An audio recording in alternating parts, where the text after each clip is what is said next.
siya ko? Wala. Ang iyang pag-ampo nga dili siya mamatay. Nga luwason siya gikan sa kamatayon. And according to the Luke, and the angel of the Lord descended from heaven.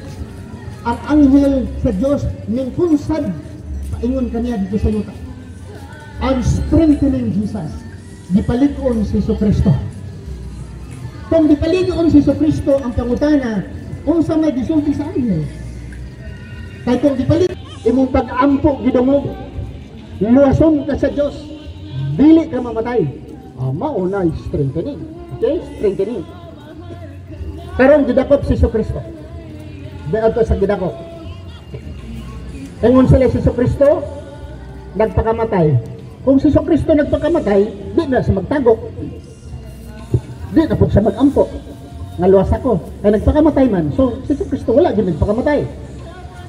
Sa dinahang gilansang na si Jesucristo, matod sa Biblia, ha? Giduslak iyang kilid, gipainom siya og suka, ha? Si Jesucristo kung tinuod nga anak sa Dios. Ikaw, Brad, kung maakay anak ninyo na ka, di pa? Ha?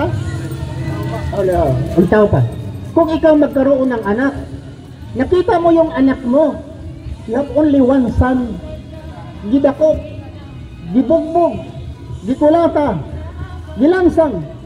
Ikaw amahan, kung general ka o pulis ka, unsay mo himuon? Isagdahan mo lang sila. No, kung tinuod nga ang iyang amahan Diyos, kung ako gitinuod Diyos, akong anak walay sala ginana, kidlatan ko sila.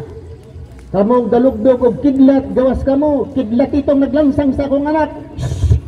Kirig tanan. Dabhanan ko ang Diyos. Nya galanta raman ang Diyos, gasigarang mata.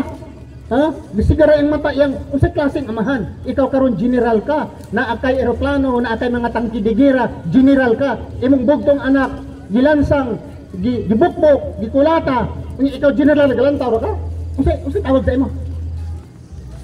Dili ka matawag na normal ka nga father. Matawag ka abnormal na general ka god. Eroplano under nimo, ha? Mga tangki digira under nimo. Ha? Unya ang imong anak bugtong walay sala, imo lagi pasakdahan, gigikulata, gilansang imong anak. So dili need sa makatarungan. Di na tinuod. Okay. Unya, ngano man si Jesucristo, pagkamatay niya, ingon si Jesucristo, Diyos ko, nganong gibiyaan mo ako. Kung si Jesucristo nagpakamatay, unya nagsabot ang amahan ug ang anak nga mauni, ningon ta si Jesucristo, Diyos ko, natupad na. Natuman na ang atong mga pangandoy. Natuman na ang atong pasabutan. Nga mamatay ako para maluwas ang mga tao. Wala man nagsulti si Jesus ano? Ha?